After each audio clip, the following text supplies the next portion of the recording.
know in the chat box, please, if you can hear me.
Testing, testing, 1, 2, 3.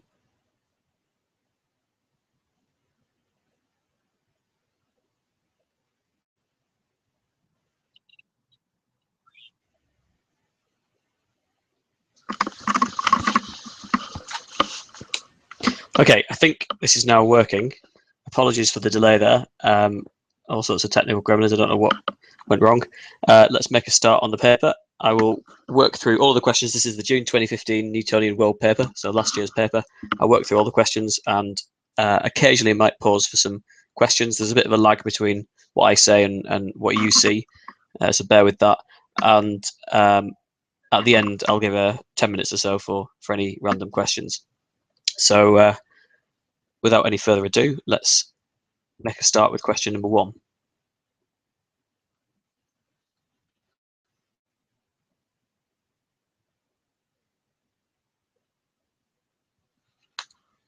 So we have it's quite a difficult question to start with, actually. It's about a spacecraft landed on the moon. It's Apollo 11. It shows part of the equipment left behind. The question has been annotated with the 2 forces acting on the equipment, the weight acting vertically downwards, as you can see here from the center of the object, center of mass, and a contact force acting up. The contact force you can see is acting from the point of contact between the equipment and the moon itself. It says, according to Newton's third law, interacting forces always occur in pairs. A student states that the normal contact force N is equal in magnitude to the weight W because of Newton's third law. Give 2 reasons why the student's statement is incorrect. Well, you should know that Newton's third law has 4 rules. The pair of forces involved in a Newton's third law pair must be equal in magnitude.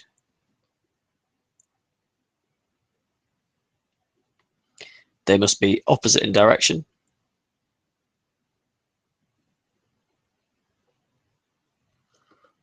They must be the same type of force. And they must act on different objects.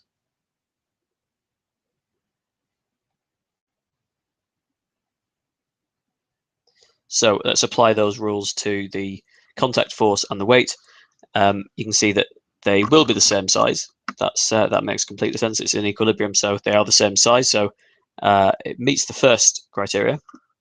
They're also opposite in direction. The contact force N is up and the weight is always down. However, they are not the same type. Contact force is as a result of a surface compressing slightly and producing a sprung response almost. The weight is a gravitational force. They are completely different types of forces. So on that count, it fails. And they are, and here we have the weight, which is the gravitational force of the Earth acting on the equipment, and the contact force, which is the contact force of the surface of the moon, also acting on the equipment. They are both acting on the same object. So we fail on that count as well. So for our answer here, we just need to say there are different types of force and they act on different objects.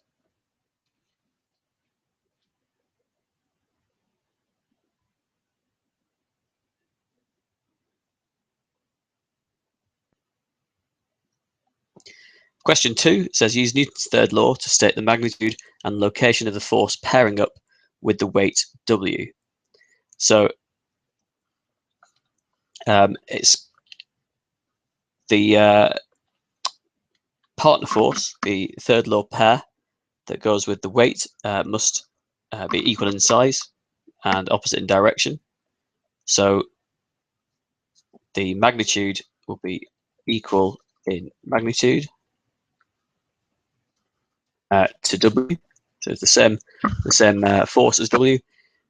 And because W is a gravitational force acting from the moon on the equipment, the interaction partner to that must be the complete opposite. So it will be a gravitational force acting from the equipment to the moon.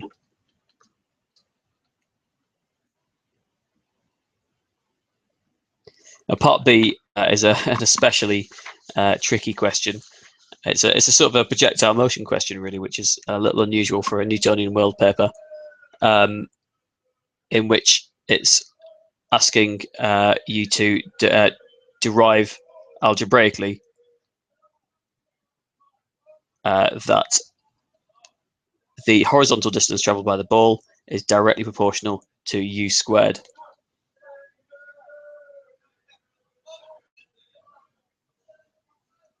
Apologies, by the way, if you can hear any background noise. So let's start with a quick sketch there showing the resolved force, or sorry, the resolved vector of u. So we have u sine theta going vertically and u cos theta going horizontally. So let's begin by considering the vertical motion of the ball, and let's see what that can tell us. So we know that S, well, let's write out C that first. S equals, in this case, we'll keep calling it S. U, that's the initial velocity. Well, we're looking vertically, so U here is going to be U sine theta. V is going to be equal to, well, we don't care about V, actually. We're interested in the initial motion only. The acceleration, let's begin by saying that the vertical direction is positive, in which case the acceleration is negative g downwards, and t will keep us t. So the equation we can use here that doesn't involve v is s equals ut plus half at squared. So let's replace some of these values with what we've just got here. So here the u is u sine theta multiplied by t plus half multiplied by minus g t squared. And if we factorize that, then we get t multiplied by u sine theta minus half gt, which means that if we set s to be 0, which it is at the initial, which it will be, of course, at the end of the journey. So the horizontal distance traveled will be when s is 0. This gives us two possible values of t. Now, the first value is the trivial one here. We know, obviously, that when t is 0, s is 0. The other value would be when u sine theta minus half gt equals 0, and we can rearrange this. We'll end up with t equals 2u sine theta divided by g, and then we can consider the horizontal direction.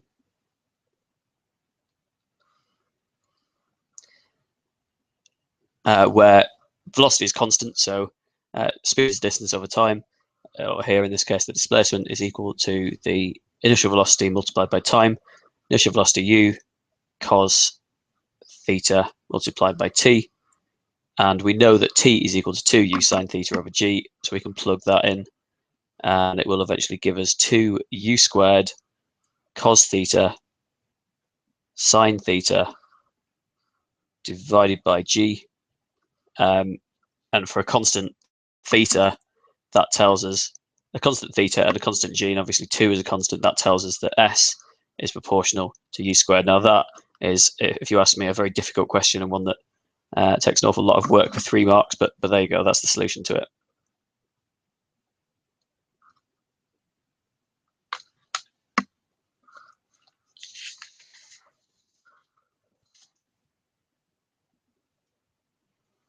Question 2 sticks with the space theme.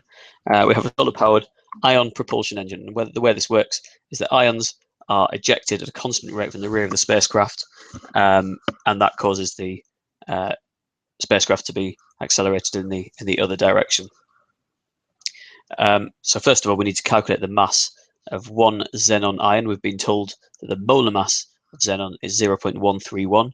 So to work out the overall mass, we need to divide 0.131 by the Avogadro constant. That's 6.02 times 10 to the power of 23, and that will convert us from moles to that will convert us from kilograms per mole to kilograms. So that's 2.18 times 10 to the power of minus 25 kilograms.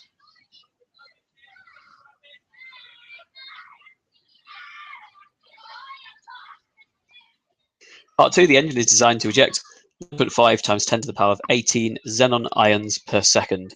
Determine the initial acceleration of the spacecraft. So whenever I'm faced with a question that involves kind of a per second calculation, I will just change the whole question around to suit me, which means I will say it in 1 second, and then from then on we can forget about the whole 1 per second nature of it, and we can just deal with, right, what's going on in that 1 second. So this is obviously a change in momentum question in which we need to then work out the force and therefore the acceleration. So let's first of all work out the change in momentum. So we do that. Sorry, the change in mass even. So the spacecraft ejects 9.5 times 10 to the power of 18 xenon ions per second, and each of those has a mass of 2.18 times 10 to the minus 25, which gives us a loss of mass every second. So in our 1 second period of 2.07 times 10 to the power of minus 6 kilograms. We know the speed at which the xenon ions are being ejected. That's 3.2 times 10 to the power of 4. So we can work out the change in momentum of the xenon ions. So we know the change in mass.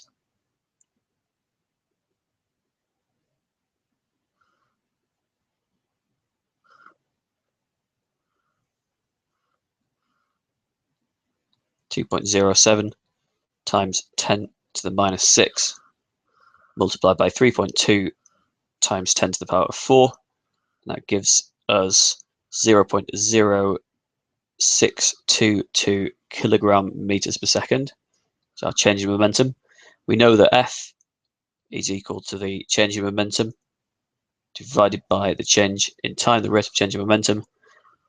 In this case, we've chosen a snapshot of 1 second, so we can just then divide our change in momentum by that 1 second.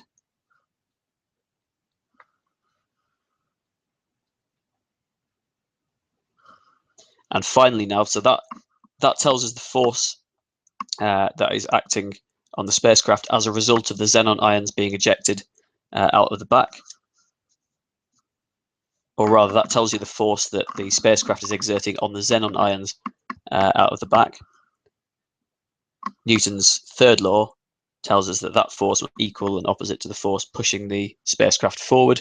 So to do that, we need to work out the acceleration, we need to use F equals ma rearranged to A equals F divided by m, where F here is the force exerted on the xenon ions. It's the third law partner of that, which is the same magnitude, divided by the mass, which is 5.2 times 10 to the power of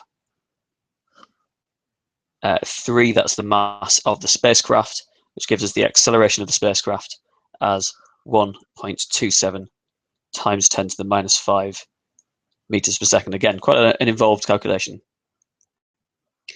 Stating law, the words that you've used to solve A part 2, the question you've just answered. Note here, it's not just asking you to state which law you used. It's asking you to actually give the full, the full definition of that law. So we use Newton's second law. We did also use Newton's third law. I think that, from memory, I think that might have been acceptable as well. But let's say Newton's second law: the rate of change of momentum is proportional to the net force.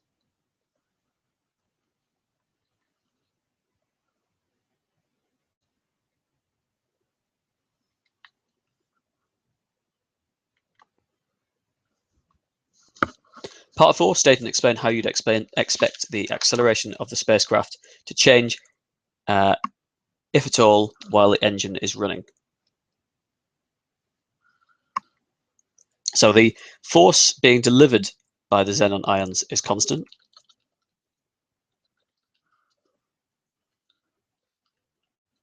So that's so the force isn't increasing, so that shouldn't be changing the acceleration. However, because the xenon ions are being ejected out of the back of the rocket, that means that the mass of the spacecraft decreases due to xenon being ejected, and that means that if F because F equals ma, acceleration must increase. Part B, we can see here a small rocket, or a graph rather, of a small rocket that's used to detach a satellite of mass 180 kilograms from a spacecraft. We can see here the variation of the force F created by the rocket on the satellite with time t. Just scroll down. It says use figure 2.2 to determine the change in the velocity of the satellite as a result of the force F applied for the period of 12 milliseconds. So 12 milliseconds here is the entire journey. This is a force time graph. We're being asked to find the change in velocity. Now, a force time graph, the area of a force time graph, obviously, is the area is ft, which is also what we call impulse, which is also what we call the change in momentum. So if we can work out this area here underneath the curve, that will give us our impulse, and from that we can work out the velocity, whatever it was the question just asked. So to do this, you obviously need to divide this shape up into various smaller shapes: triangles, trapeziums, rectangles, whatever you want. I did that earlier, and I found a value that came out at 10.97 Newton milliseconds, I suppose, is the unit here.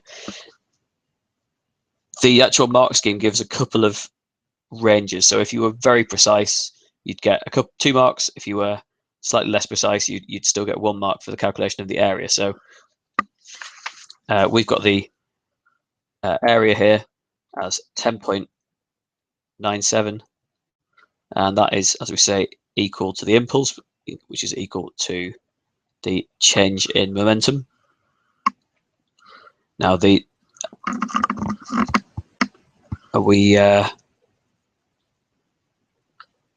working out the change in the velocity of the satellite as a result of this rocket. So the satellite itself shouldn't be changing in mass. We're going to assume it's not.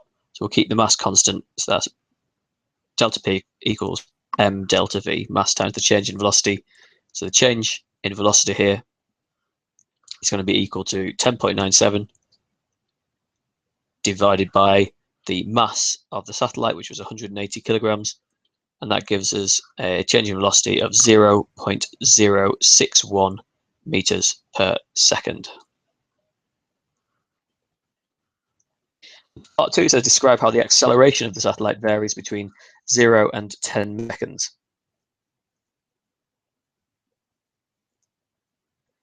So again, we can look at our graph.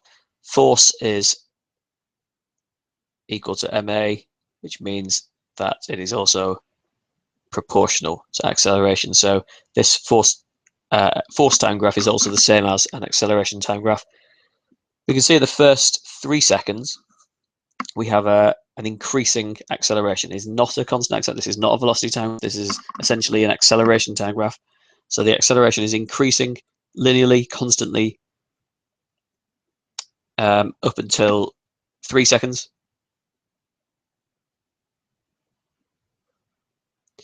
And then from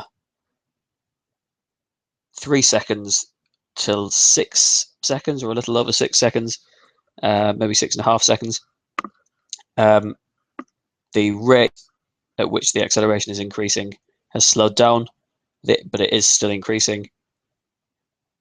And then from 6.5 seconds onwards, the acceleration is decreasing. So that's worth 2 marks. So from 0 to 3 seconds, acceleration is increasing uniformly. I would always avoid writing the word rate in questions where possible. OCR especially could be quite funny about saying the rate of acceleration or anything like that, because that has a slightly different meaning.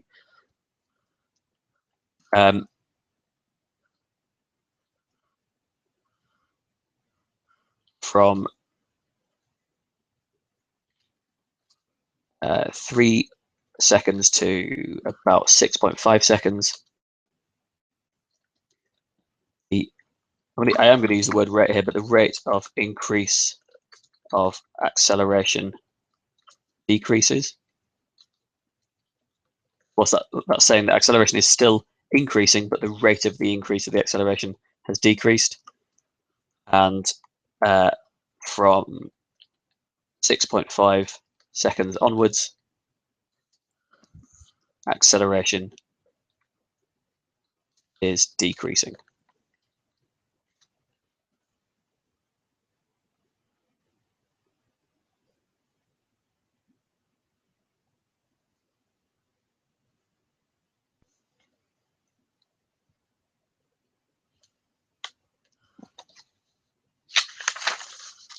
On to question 3, which is a simple harmonic motion question. We've got a metal plate attached to a spring that's been clamped.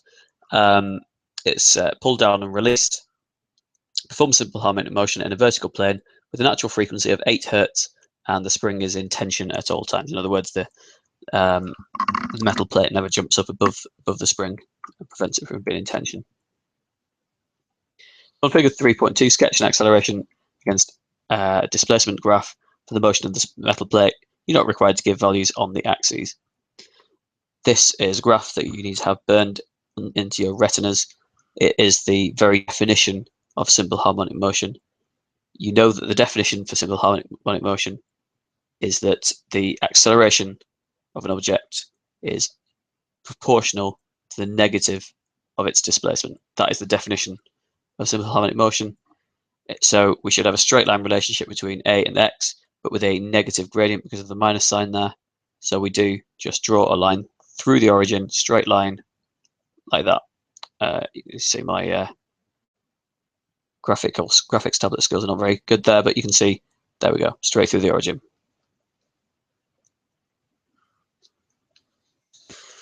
And it says, explain how your graph can be used to determine the frequency of oscillation of the metal plate. If you take a look at your formula sheet, you'll see an equation relating A and X here. A is equal to the negative, it's going to miss the minus sign there, negative of 2 pi f all squared multiplied by x. Now that means that the gradient of this graph is equal to minus 2 pi f squared all squared, which means that the frequency, if we rearrange that equation, the frequency is going to be equal to the gradient of the graph divided by 2 pi.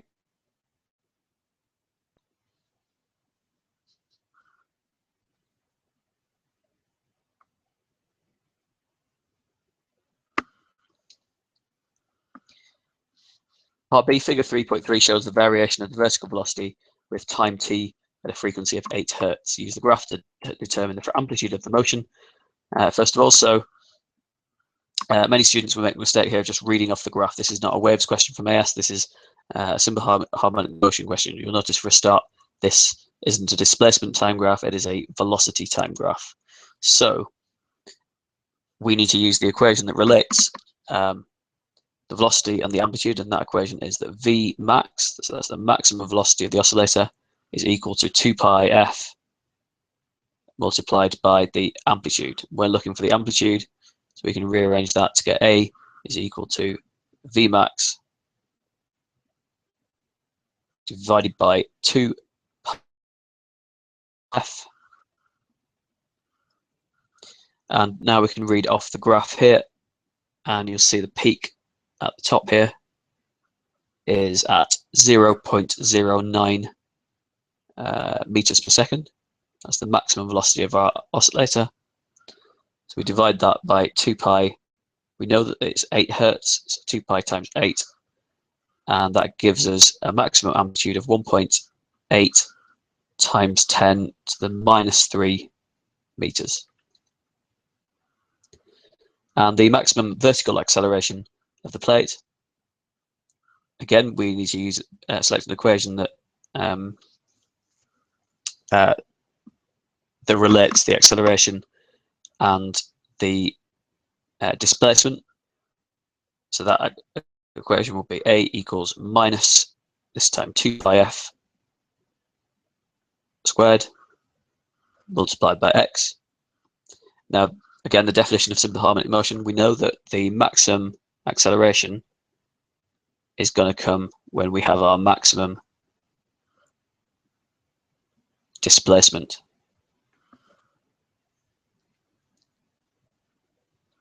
And the maximum displacement is, of course, the definition of the amplitude. So here we plug in the values 2 pi times 8 Hertz, square that, and then multiply by 1.8 times 10 to the minus 3.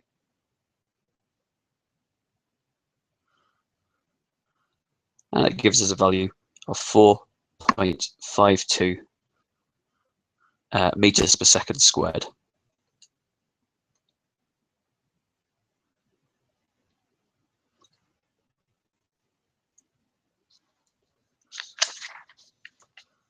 Part C tells us that the metal plate has now been immersed in a light oil to provide a constant frictional force on the plate.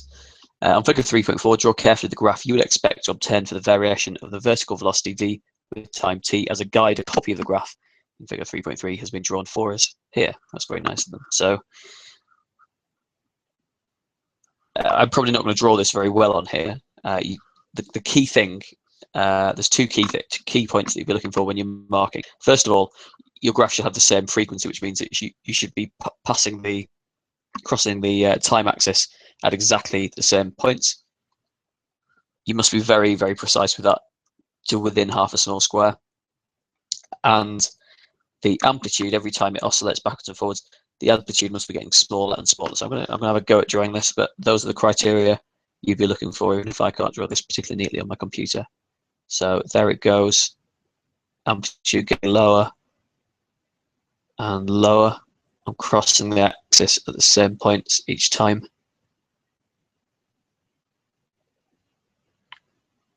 There we are, something like that would do the trick quite nicely, I think.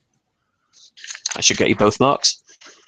And then sticking with the this question, part D, the plate is now removed from the oil again, and they attach it to a vibrating oscillator that has a constant amplitude. The frequency of the oscillator is increased slowly from 0 Hertz to 12 Hertz. So describe and explain the motion of the metal plate during this procedure. Sketch a labeled graph to help with your explanation. So let's label the axes of our graph first of all. We're interested in the amplitude, and we're interested in it, I suppose, and we're interested in how that relates to the frequency measured in Hertz. While we don't really have any values to put on the y-axis, we certainly do have. It's varying between 0 and 12 Hertz.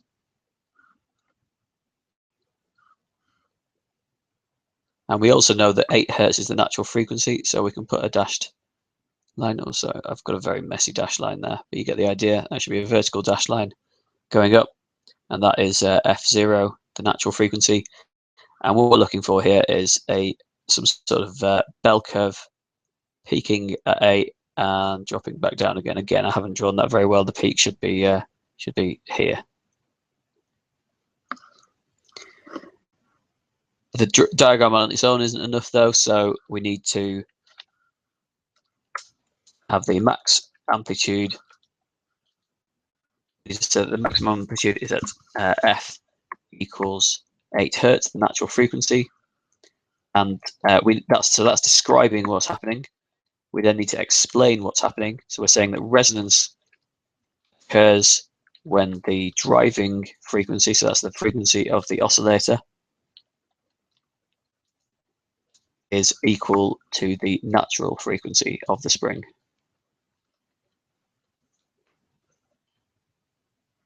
That should get you all 3 marks, one for the graph, one for the description, and one for the explanation. Please do not write on this page.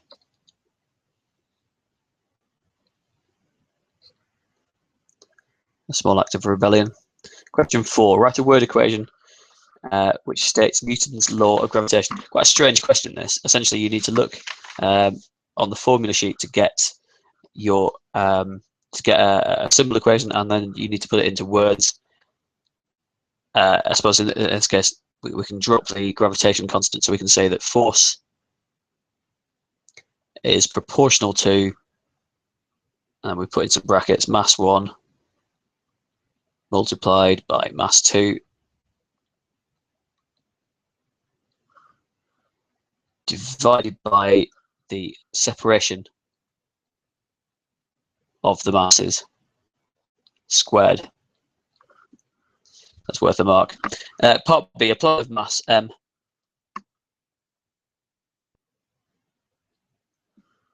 moves in a circular orbit of radius r about a star of mass m. The planet has an orbital period t. Use your knowledge of circular motion and Newton's law of gravitation to derive Kepler's third law. So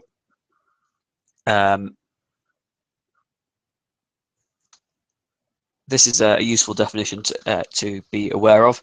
So let's write down the equations we're going to need first of all. We know, and there's a big clue above actually, that Newton's law of gravitation is going to come into this. So F is equal to G big M little m divided by r squared. We also know that this is circular motion. It's in circular orbit, so we can also write that the force is equal to mv squared divided by r. Now, in a moment, we can equate those and we can use that to help solve this. But the problem is, we know where we're going with this. We know we need to get to Kepler's law, Kepler's third law, which says that t squared is proportional to r cubed. We've got plenty of r's here, but we haven't got any t's. So we need to substitute something to get t in here. We know that v is equal to, so this is the velocity, is equal to the distance traveled by the, so the speed, sorry, v is equal to the distance traveled by the satellite divided by the time it takes. So the distance traveled is the circumference of the circular orbit, so that's going to be 2 pi times the radius, 2 pi r, divided by the time, which is what we call the time period. So that will give us the velocity, or sorry, rather the speed at a given point in the orbit, or the average speed of the of the satellite around the circular orbit. So we can then equate these two and substitute v into here.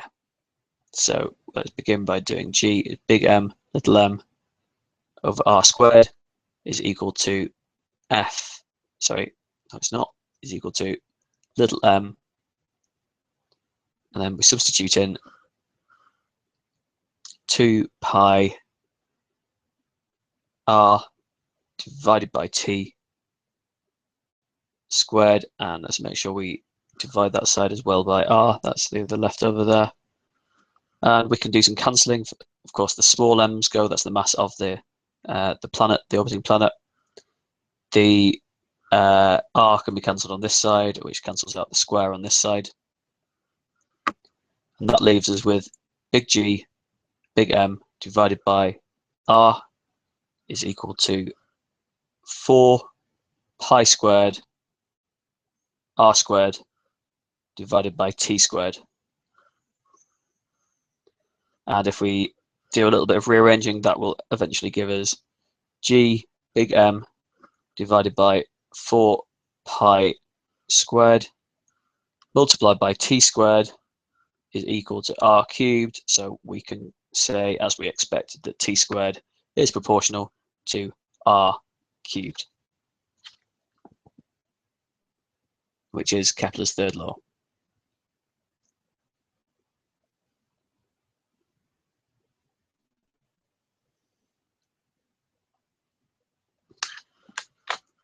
Part C gives us a star, HD 10180, in the constellation Hydrus, and it's got a large planetary system. The period T and the mean orbital radius for all the planets have been deduced from recent observations, and this figure has been constructed using the data. So we have actually got here a graph of r cubed divided against t squared. So state what features of figure 4.1 support the view that Kepler's third law may be applied to this system. But obviously it's a graph of r cubed against t squared. It's a straight line graph, but more important than that, it's a straight line graph through the origin. That is what tells us that the two are directly proportional.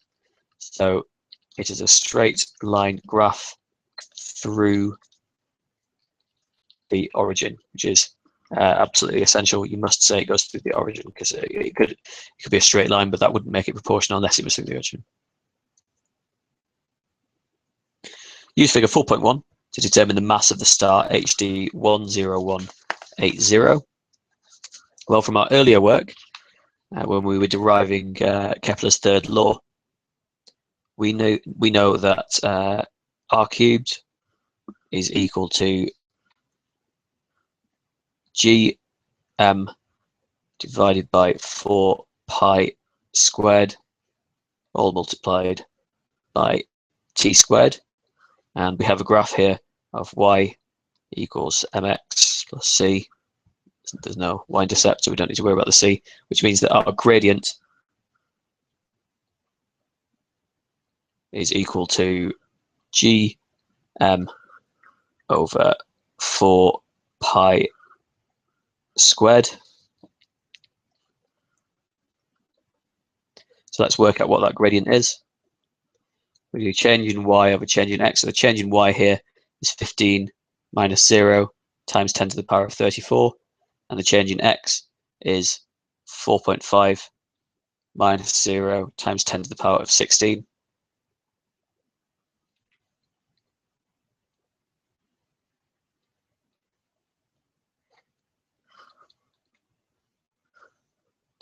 So that gives us 15 times 10 to the 34 over 4.5 times 10 to the 16, which comes out as 3.33 times 10 to the 18. So that's our gradient, and then we need to rearrange to find m. So m is going to be the gradient times 4 pi squared divided by big G gives us 3.33 times 10 to the 18 times 4 pi squared divided by 6.67 times 10 to the minus 11. That's the gravitational constant. And finally, that gives us an answer of 1.97 times 10 to the 30 kilograms.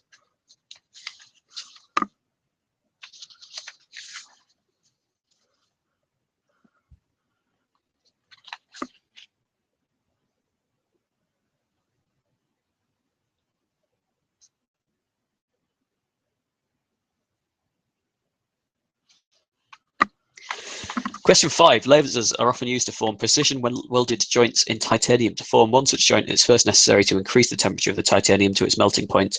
Figure 5.1 shows the joint and the volume of titanium to be heated.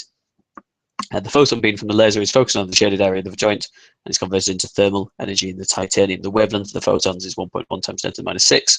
We did a show the energy of a photon in the beam is 1.8 times 10 to the minus 19. So remember, the new specification OCR that the year 12s are doing at the moment is has lots of synoptic elements. So OCR are very much in that kind of mindset the last couple.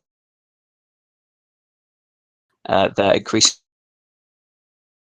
12 skills to be brought into the year 13 exams. So make sure you're still up to scratch with some of these.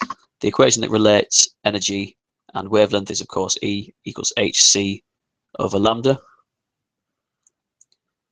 And we know that H is the Planck constant, 6.63 times 10 to the minus 34.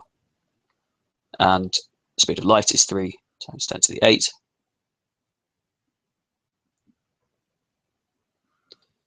And lambda here, 1.1 times 10 to the minus 6. And that gives us an answer of 1.81 times 10 to the minus 19, which is what we were expecting. Now, this is a show that question. There's only one mark available here. You must, in a show that question, show every possible step that you can. In this case, I've written out the equation I've used, and crucially, I've plugged in the values. I've substituted the values into the equation and written that down. If I hadn't done that, I wouldn't get the mark. Part B says that photons are emitted from the laser at a constant rate of 6.3 times 10 to the power of minus 19 per second. Estimate the time taken to raise the temperature of the shaded volume of titanium to melting point. Use the data below for your calculations. So it tells us the initial temperature, the melting point, which is obviously that's our final temperature, the density of titanium, the specific heat capacity of the titanium, and the volume of the titanium. So we're obviously going to be able to use the volume and the density to get the mass, and then the rest of it we should be able to use the specific heat capacity equation for. To begin with, let's look at what we know in terms of the energy going in. So we know that per second, so that's energy divided by time, which is also another way of saying power. The energy divided by time, we know that we have 6.3 times 10 to the power of 19 photons every second, and each photon has an energy of 1.8 times 10 to the power of minus 19, which means that our incident power is 11.4 watts or 11.4 joules per second. As I said before, you need to work out the mass of this block. So density is mass over volume, so mass equals density times volume. Density is 4.5 times 10 to the power of 3, and the volume, a very tiny volume here of 8.1 times 10 to the minus 12, which gives us a mass of 3.64 times 10 to the minus 8 kilograms. So what remains now is to calculate the energy required in order to heat it up. So this will be the energy needed. That is E equals mc delta theta. We know the mass now, it's 3.64 times 10 to the minus 8. We know the specific heat capacity. This is C, the specific heat capacity, 520. and we know the change in temperature is going from 20 to 1700. So that's going to be 1700 minus 20, 1680. We plug all that in. That tells us that the energy required is 3.18 times 10 to the minus 2 joules. So what that remains now is to work out how long we would need to be providing our 11.4 joules per second in order to get 3.18 times 10 to the minus 2. We can relate power equals energy over time. So the time is going to be energy divided by power, where the energy here is 3.18 times 10 to the minus 2. So that's the energy required. The power we're supplying is 11.4 joules per second, or 11.4 watts, and that gives us 2.79 times 10 to the minus 3 seconds. Part C tells us that in practice it takes a longer time to reach this melting point. Explain two factors that will increase the time taken. Well, the first one is that even though you're shining the laser onto this particular spot of metal, the metal is a good conductor. It will conduct some of that heat away into the rest of the metal.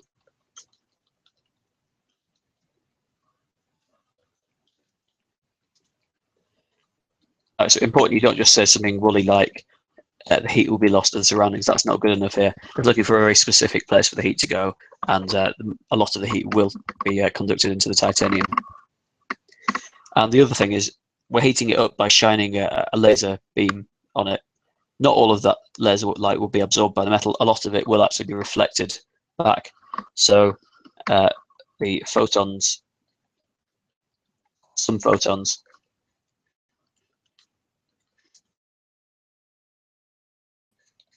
will be reflected by the metal. And part D, to complete the weld, more photons must be focused onto the joint. During this final stage, the temperature remains constant.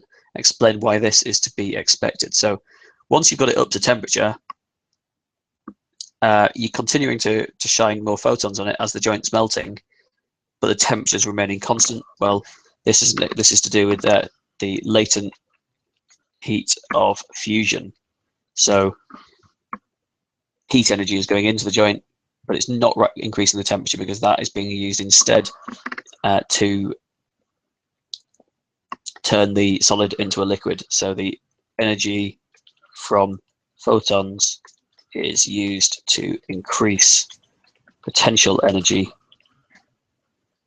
rather than kinetic energy.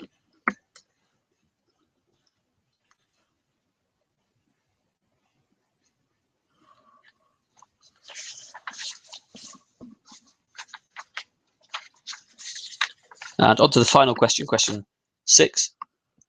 Figure 6.1 shows the volume of a fixed mass of an ideal gas at constant pressure. It shows how it varies with temperature. Describe how this graph leads to the concept of an absolute zero of temperature.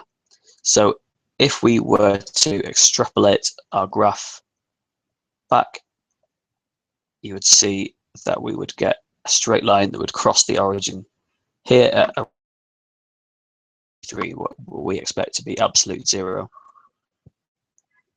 So it's obviously impossible to have a volume of 0 or less than 0. Volume is a scalar. You certainly can't have a negative value for volume. So it follows that you can't get a temperature below that temperature. So we can extrapolate back on the graph to find the temperature where volume is 0.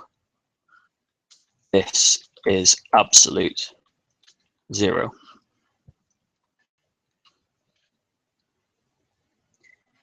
Part B, we have a mass of gas enclosed in a tank. The tank is cooled until it becomes a liquid.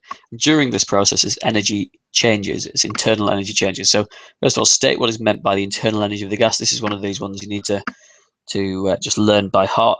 On my website on cowenphysics.com, you'll find a list of keyword definitions you can use. Also some links to Quizlet and Memrise. So the definition here is the sum of the random distribution of kinetic and potential energies of atoms in a system. And for part 2, explain why the kinetic energy of the gas differs from that in its liquid phase. Well, sorry, why the internal energy of the gas differs from that of its liquid phase. So there's two things going on here. Both the kinetic energy and the potential energy will be higher. Gas is at a higher temperature. If it's a gas, then it must have been heated to a higher temperature. So it must have higher energy. And the potential energy of a gas is higher than that of a liquid.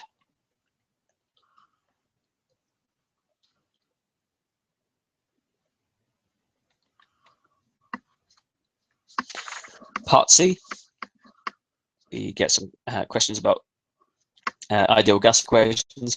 A scuba diver uses air in which the percentage of nitrogen is reduced by adding helium to form a substance known as trimix. 1.2 times 10 to the minus 2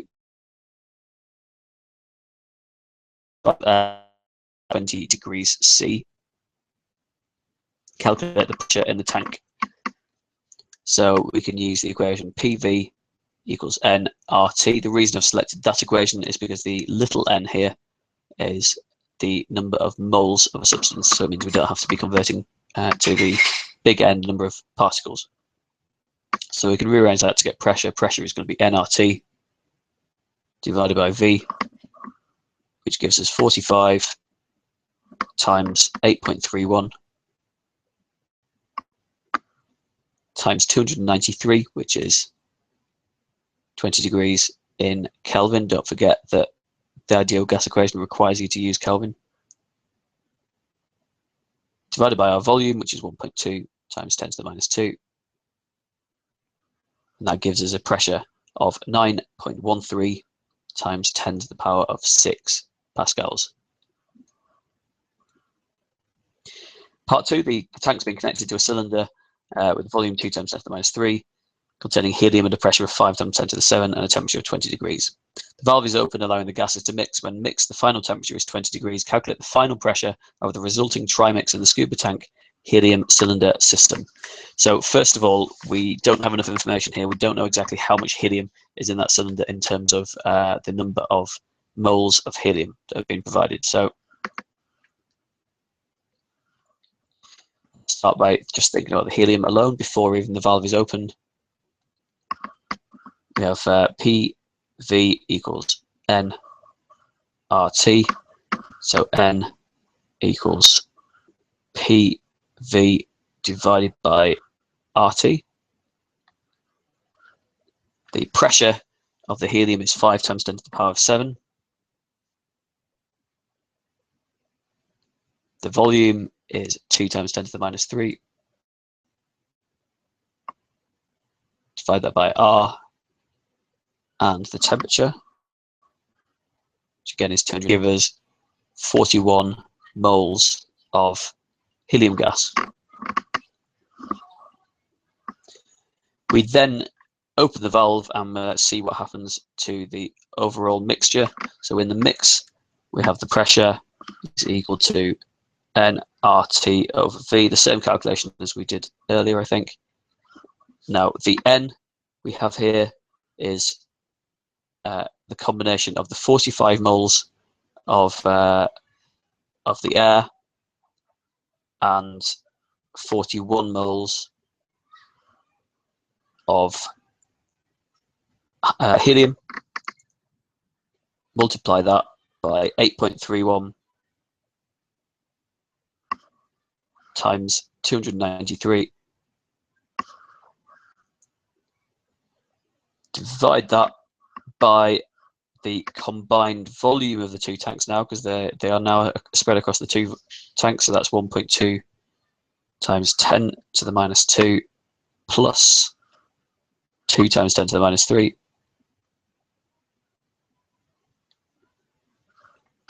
That gives you 1.5 times 10 to the minus 7 pascals.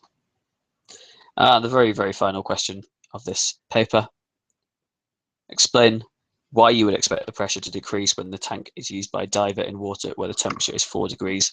Well, if you cool down the gas, the kinetic energy of the molecules will decrease. Therefore, the pressure will decrease. You can also do that algebraically.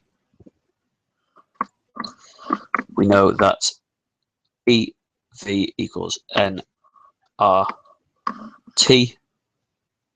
We know that N, that's the number of moles, R and V are all constant. Therefore, P is proportional to T. Okay, that brings the question paper to an end. Any questions, you can now ask them in the comments box and I'll reply to you.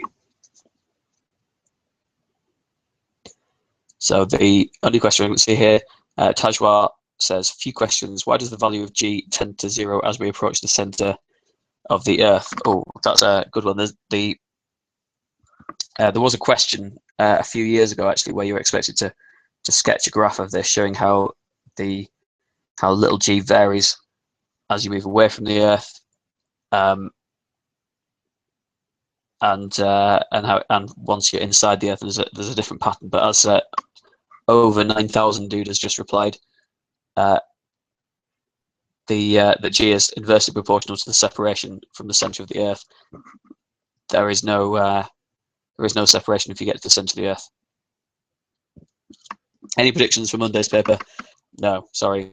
I've never really tried to make predictions because it's very difficult to judge.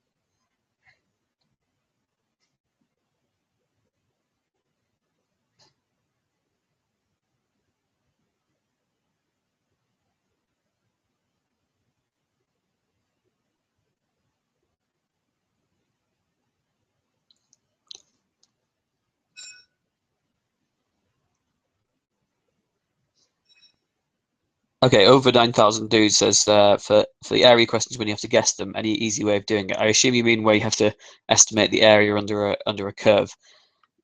The long way, obviously, is to count the number of squares. The short way is to draw triangles or rectangles and so on beneath it. Usually, I didn't show you the full calculation I did when for the question in this paper. I drew lots of little triangles and rectangles and things. It took me quite a while, and I came out with an answer very, very close to what OCR expected. You probably wouldn't be expected to go to that length in the exam, so divide it up into some sensible triangles and rectangles and do it that way. That's my recommendation. The top tip there is to be really careful about the units on the axes. So if one axis is in milliseconds, then for goodness sake, you need to make sure that you multiply by 10 to the minus 3, for example.